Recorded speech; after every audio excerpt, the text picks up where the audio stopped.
하는 내용도 있기 때문에 그런 부분들은 어떤 부분은 저의 관점으로 말씀을 드리는 부분도 있고 과거의 자료들을 취합해가지고 제 판단해서 드리는 말씀도 있기 때문에 그런 부분들을 좀 이해를 해주시면 좋겠어요. 설명드릴 내용들은 고대 미술부터 고대 미술, 중세, 근세, 인대, 현대 이제 지금 오늘날의 미술이죠. 이런 부분들을 설명을 드릴 것이고 오늘 시간에는 근세 미술까지 할 거예요. 그래서 오늘 상당히 좀 빡빡할 겁니다. 하다가 제가 여기 받으면 쉬는 시간도 없이 할 거예요. 그러니까 여러분들께서는 내가 도저히 한계가 찼다 하면 그냥 화장실 갔다 오셔도 상관이 없습니다. 자연스럽게 진행하시고 한 적당한 시간에 가서 제가 지쳤다 싶으면 잠깐 쉬시기를 갖도록 하겠습니다. 서양미술 왜 공부할까요? 우리가 여기 계신 분들 지금 2기, 3기 정도의 제가 이루어서 봤을 때 미술 공부 이런 정도의 공부하러 오신 분들의 면면을 보면 대충 그래도 먹고는 상관없구나 라는 표정들이 얼굴에 서 있어요. 그 이유가 뭔가를 그동안 여지껏 살아온 과정 동안에 그래도 뭔가를 자기 나름대로의 어떤 과정을 구축해놓은 그런 부분이 있어가지고 특별히 제가 이걸로 뭔가를 대단한 소리를 하지 않는 하더라도 미술분야에 좀 공부를 해보고 싶다라는 어떤 그런 마음을 갖고 오셨으리라고 생각하기 때문에 대부분 제가 말씀드리는 서양미술사를 공부하는 이유는 이런 정도로 아마 저기 해드릴 것 같아요. 한 번도 안 한다 하더라도 최소한 우리가 살아가면서 미술사에 대한 일반적인 상식 정도는 좀 상식의 수준 정도는 알고 있으면 좋겠다. 그걸 내가 정확히는 몰라도 대충 그 정도는 알아. 그 흘러가는 흐름 정도를 아는 정도는 하나의 상식으로 보장을 할 수가 있다는 내용이고 또 하나는 앞으로 만약에 여러분 중에 이런 금융활동사 활동을 원하시는 분들은 그런 작품을 설명하기 위해서는 중요한 그 시대적 사회에 대한 중요한 몇 가지 그 흐름을 이해하고 계시는 것은 매우 좋은 점입니다. 다 알지는 못하더라도 미술사주의 중요한 시기들, 그 시기에 나타난 중요한 작가들의 작품들 이런 부분들은 한번 훑어보면 매우 좋은 것 같아요. 또 하나는 작품을 설명하기 위한 전문성. 그러니까 어떤 작가의 작품의 경우에는 그 작품을 매우 깊이 있게 한 작품을 가지고도 여러 가지 측면에서 설명을 할 수 있기 때문에 그것이 이론적으로 내가 보장이 되어 있지 않는다면 설명을 듣는 상대방으로 하여금 나의 신뢰성은 되게 이렇게 깎아먹는 그런 재료를 듭니다. 가끔 여러분들 오락프로나 연애 프로 같은 거 TV에서 시청을 하다 보면은 그런 경험이 제일 많은 게 무슨 무한도전 이런 데죠. 보면은 연예인들이 이런 상식이나 이런 거 얘기할 때 매우 답답함을 느낄 때가 있죠. 뭐 저런 애들이 다 있나 싶을 정도로 나도 모르는 사이에 정말 엉뚱한 얘기를 할 때 주제와 관련 없는 다른 얘기를 할 때 상대방이 받아들이는 괴리감은 엄청 클 겁니다. 미술 얘기를 하는데 미술 작품을 설명하는데 전혀 다른 관점에서 얘기를 하다 보면은 듣는 상대방이 나에 대한 어떤 신뢰도가 엄청 떨어지기 때문에 서양미술사는 그런 측면에서는 한번 좀 전체적으로 훑어보고 이게 이런 정도의 흐름으로 지나가고 있어. 내가 예전에 이런 느낌으로 받았어 라는 정도만 알아도 매우 좋을 것 같아요. 정리 정도 다 하셨으니까 약간 좀 어수선해요. 박노 선생님 왜 이렇게 오셨어요 오늘? 일이 많아요. 뭘 서양미술연대표는 우리가 일반 상식 책 같은 거 예전에 이렇게 취직하려는 사고는 일반 상식 책 이런 거 보면은 막 연대표 쭉 나오듯이 서양미술연대표는 인터넷을 뒤져보건 책을 보건 이 미술 관련 서적에서는 기본적으로 나오는 그 흐름이 이겁니다. 그러니까 고대부터 중세, 르네상스, 바로크, 18세기 미술, 로코코, 신구전, 낭만, 신세 쪽에서 현대 2세기 초반까지가 나오는데 현재까지 이 기조가 바뀌지는 않아요. 왜? 이미 역사이고 이미 끝난 과정이기 때문에 이 과정 중에 우리가 중요한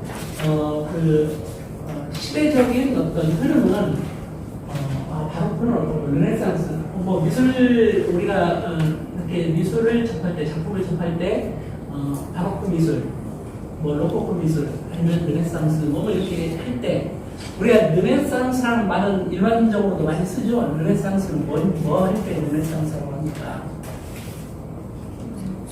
뭔가 이렇게 부흥을 어떤 특정한 뭐 어떤 기간이나 특정한 어떤 뭐에 대해서 부흥을 나타낼 때 르네상스라고 하죠. 근데 이 르네상스 미술이라 하면 이 시기에 엄청나게 부흥했구나, 미술이 발전했구나를 미루어 짐작해 볼 수도 있겠죠.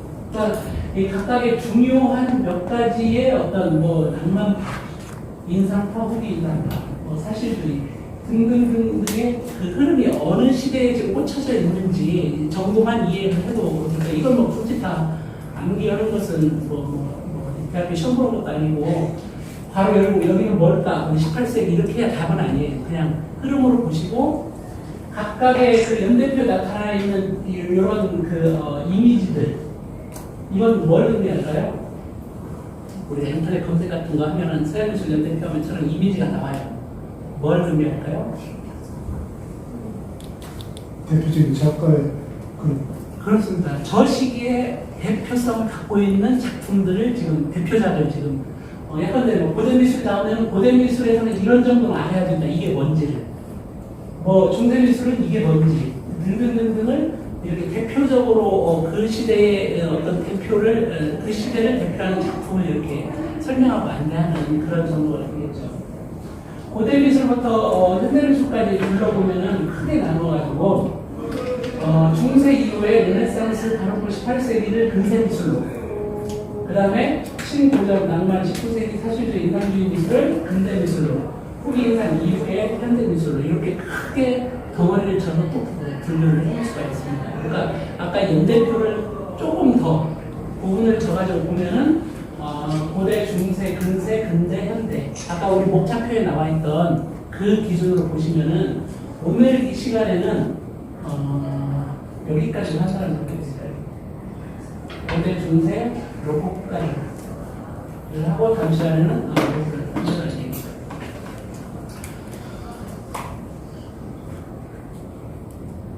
우선 고대 미술은 전전부터 3세기까지 주로 고대 이집트, 그리스, 로마를 중심으로 전해져오는 건축물이나 회화 작품을 고대 미술로 과거에 이렇게 가장 기억을 했던 것보다는 과거에는 건축물 중심으로 어떤 미술 태도를 설명을 많이 해요. 아까 봤죠? 고대 미술의 대표적인 그 이미지 뭡니까? 누가 돈을 이렇게 천원을 이렇게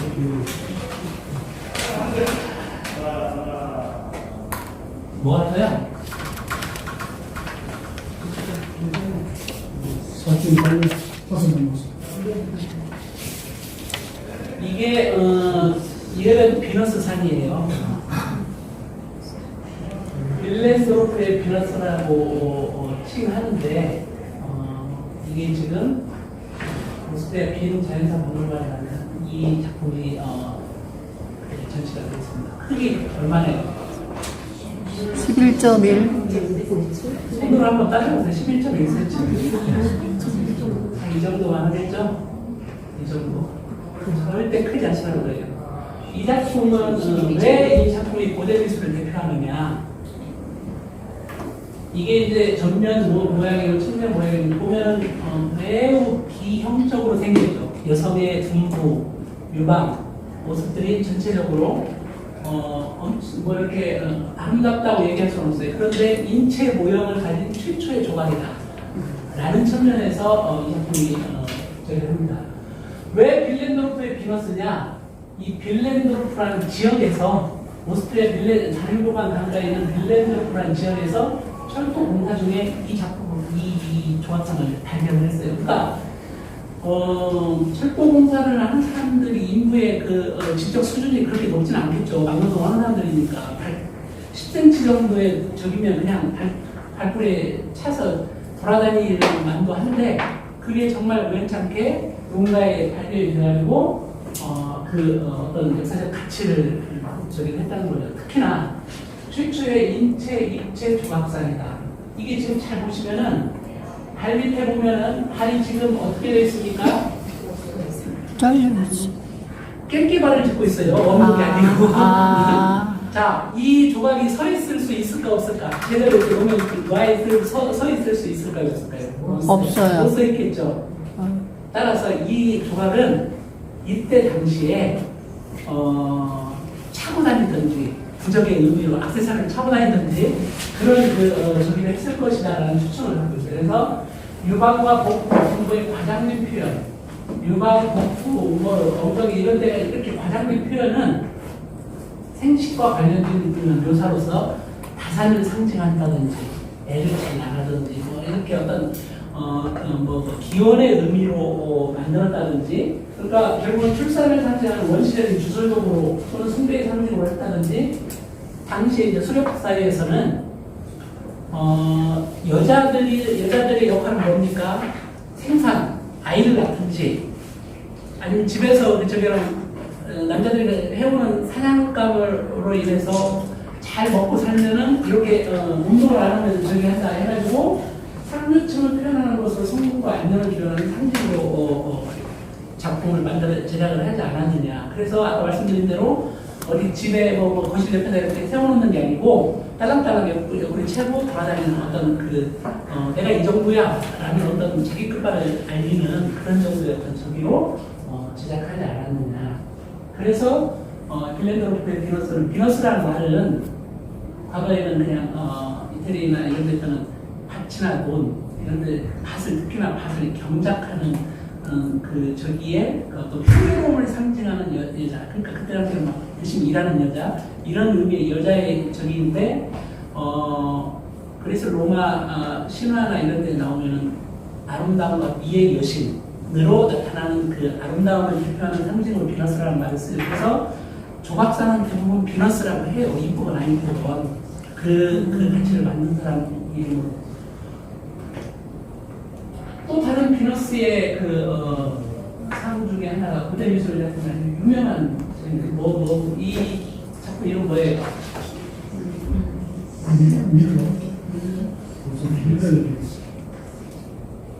밀로의 비너스. 어디에 수장되어 있죠? 누브르 박물관. 네. 큰 홀에 가면은 네. 홀 한가운데 오도안이 서 있어요. 네. 거기 생긴 원품이 가짜 놓고 진짜 어디다 놓을까요? 지하에다가 놓을까요? 혹시 그 우리가 누구로 박물관 정도는 인정을 해줘야 돼요. 거기 있는 걸 진짜로 거기마저 진짜로 인정을 안 해주면 어디를 진짜로 인정을 해줄까? 아주 중요한 가치를 가지고 있는 조각상 중에 하나입니다. 이 밀로의 비너스는 그리스 신화 아프로디테를 묘사했다. 이 비너스상은 어디에서 발견이 되느냐? 밀로라는 섬이 있어요. 그래서 에게의 근처에 밀로라는 섬이 있는데, 이 섬에 살고 있는 농부 요르구스 켄드로타스, 내가 이 사람 이름을 못 읽어야겠다 써놨어요. 이 사람이 자기 집을 이제 수리를 하는데, 수리를 집을 뜯고 뭐 하는 과정에서 집 밑에 뭐 이상한 자꾸 골골에 걸려 꽃게임질을 했더니 뭐야 이거 하나 끄집어냈더니 이상한 석상이 하나 나타나는 거예요. 근데 이게 범상치 않아. 그래서 이것을 자기 집에 숨겨놓습니다. 숨겨놓고 뭐 어떻게 처리할지 고민도 하고, 뭐 자기 그 마을 그 술집에 가서 주점에 가서 이거 어떻게 할지 뭐 고민을 하는데, 이 말이 당시에 그 터키가 여기를 지배하던 시대였어요. 터키 군의 터키 해군 그 밀로섬 근처에 있던 터키 해군 장군 해군 대장을 뭐라 선장?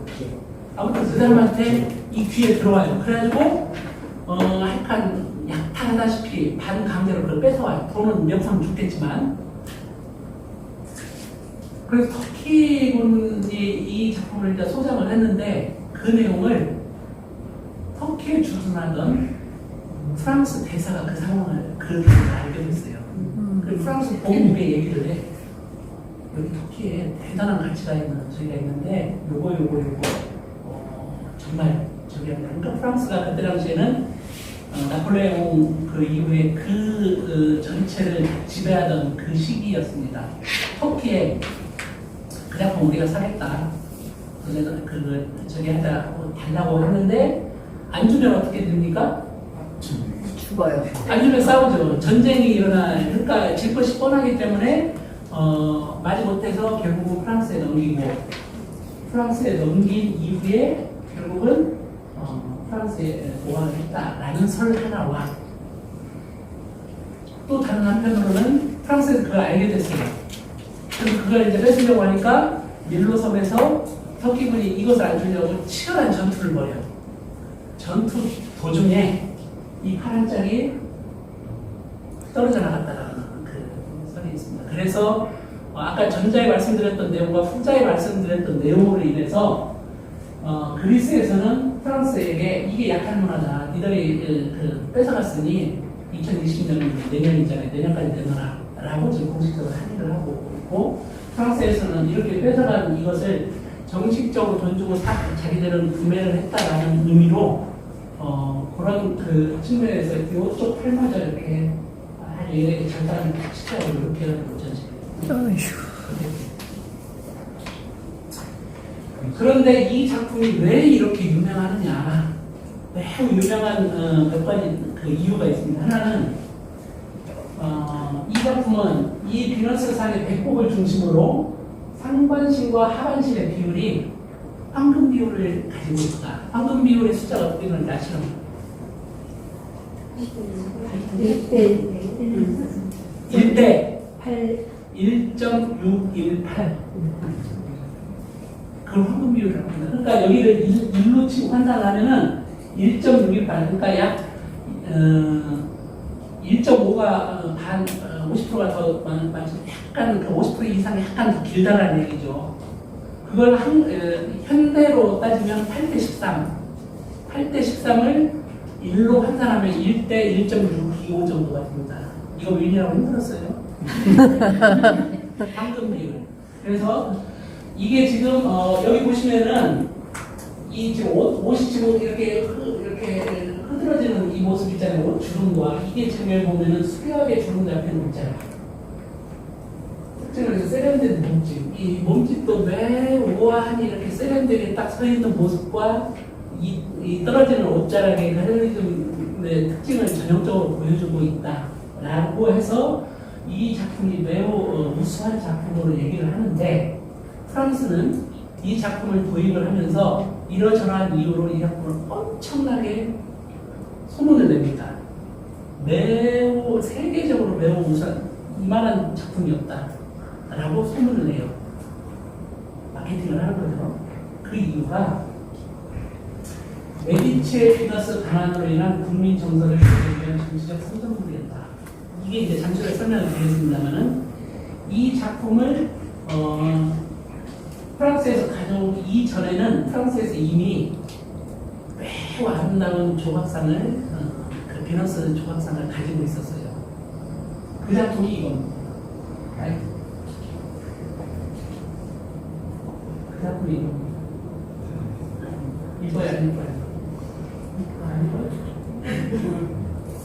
이 메디치 비너스는 그리스 헬레니즘 시대의 원작의 원어로 조각가 클레오메네스가 원래 그리스 신화에 나오는 아프로디테상을 모각을 한 거예요. 그대로 그리스 신화에 나오는 그 비너스의 상을 그대로 모각을 한 겁니다. 그래서 매우 수려하고 아름다워요. 매우 현존하는 그 조각상 중에 최고의 가치로 따지는 게 사실은 이 메디치의 비너스입니다. 원래는 메디치의 비너스라고 하는데 아프로디테상이라고 하는데 메디치 가문에서 이 작품을 소장을 하고 있었기 때문에 메디치의 비너스라고 해요. 메디치 여러분들 미술 공부를 하다면 메디치 가문에 대해서 엄청 나오죠. 이 메디치 가문을 우리가 한번 짚고 넘어가야 될 게 원래 이때 피렌체 지방에서 이 중산층 집안에서 집안의 메디치 가문이 처음에는 은행업으로 돈을 번다. 은행업으로 돈을 받는다는 얘기는 지금으로 말하면 은행업이지만 그때 당시는 고리업이 있겠죠. 고리 대고 뭐 이런 거 돈장사 돈을 엄청나게 버는데 이 돈을 정부가 이제 타협을 했는데 그 돈을 벌면서 로마 뭐라고 할까요?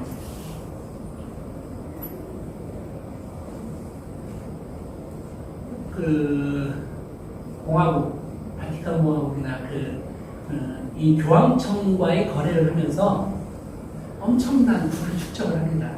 그러면서 이 사람이 서민들을 위한 정책을 엄청 대대적으로 피는데 그 중에 하나가 세금을 감면하는 정책을 펴요. 세금을 감면하는 정책을 펴면 일반 백성들은 좋아해요, 안 좋아해요? 좋아요. 간부들은 좋아해요, 안 좋아해요? 좋아요. 당연히 귀족 집단은 반발을 할 거 아닙니까? 그동안 이 벌은 돈을 과감하게 정부에 저기라는 이 사람들의 불만을 잠재우게. 그러니까 양쪽으로부터 그런 부분에 대한 어떤 저기를 받아서 문화 부분의 부분에 엄청난 투자를 합니다. 정치가. 그러다 보니까 이 집에는 상당히 많은 그 예술품이나 이런 어떤 저기들이 자연스럽게 쌓이게 되죠. 이 아프로디테 상이 유명한 이유는 이 작품이 비너스의 탄생의 배경이 되기도 해요. 보티첼리의 비너스의 탄생 아시죠? 조개 위에 이렇게 고관이 서 있는 비너스의 모습이 딱 이 모습입니다. 잠시 보여드리겠습니다는.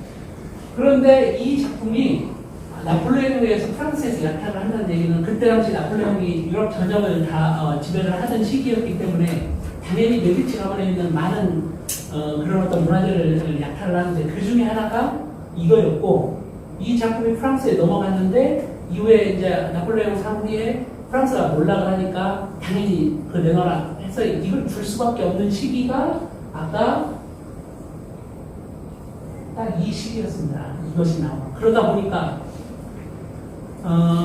아프로디테 상을 주는 이 자체가 아까운 게 아니고 그게 어떤 상징성을 갖고 있느냐. 프랑스의 국력이 이제 이렇게 떨어졌구나 라는 국민적인 상실감을 좀 막아주기 위해서 이 작품을 엄청나게 띄워줍니다. 의도적으로. 그래서 이게 지금 아까 말씀드린 노블에 지금 서 있는 작품이 많은 색깔 관람객들이 지금 여기에 왔다고 있습니다. 제가 가봤겠어요? 안 가봤겠어요? 가보셨죠? 그래서 이 메디치의 비너스는 부분이 다 프랑스의 현실을 실감하게 된다고 인식을 하게 되다 보니까 아까 말씀드린 릴루의 비너스를 엄청나게 띄워주고 그것이 세계적인 작품이라고 얘기를 하게 되더라는 거죠. 고대 조각성 가장 우수한 작품을 평가받고 있고 보티첼리의 비너스의 탄생이 모티브가 된다라는 얘기는 지금 이 작품 속에 나타나 있는 여인의 손동작 이것이 보티첼리의 비너스의 탄생에 나온 손동작이 똑같습니다. 그래서 그대로 그걸 모티브로 삼아가지고 저희를 하는데 이 보티첼리의 비너스 탄생의 이 비너스의 모습은 여성이 갖고 있는 아름다움의 어떤 그렇게 극치인가는 모르겠어요. 여러분들 저 정도는 저런 시절에 다 그랬겠죠? 그런데 의도적으로 보티첼리는 이 여인의 상을 아름답게 만들기 위해서 특별한 부분을 엄청나게 공을 들여서 이 작품을 만들었습니다. 어느 부분 같아요? 여기 보면은 이 작품만으로도 얘기거리가 많아요. 여기 지금 다 부는 모습, 물결 치는 모습, 쪽에 나타나고 여자는 왜 이런 행동을 할까 여러 가지 있는데 이뻐요? 네.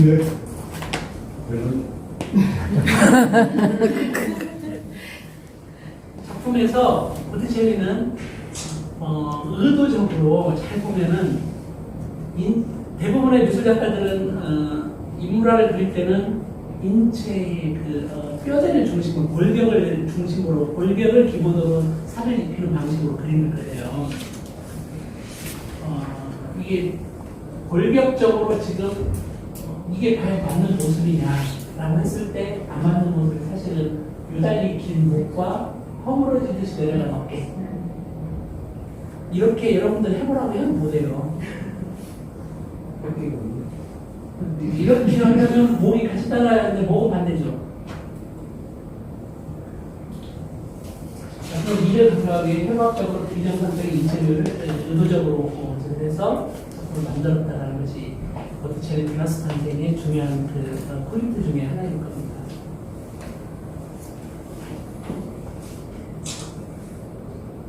지난 시간하고 좀 다르죠, 사뭇.